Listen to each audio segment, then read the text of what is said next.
Nilagdaan na ni Pangulong Ferdinand R. Marcos Jr. ang Executive Order Number 116 na layong dagdagan ang dami ng ini-import na karne ng baboy sa bansa.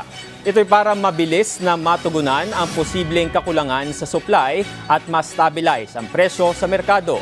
Sa ilalim nito, itataas ang minimum access volume o ang takdang dami ng karne ng baboy na maaring angkatin sa mas mababang taripa mula 54,210 hanggang 204,210 metric tons para sa 2026. Ginawa ang hakbang na ito dahil sa patuloy na epekto ng African swine fever na nakaaapekto sa supply ng baboy at dahilan sa mataas na presyo ng pagkain. Nakasaad din sa EO na bahagi ng dagdag na angkat ay ilalaan sa mga processor ng karne at sa Food Terminal Incorporated o Kadiwa ng Pangulo Program upang makatulong sa sapat na supply at kapakanan ng mga consumer.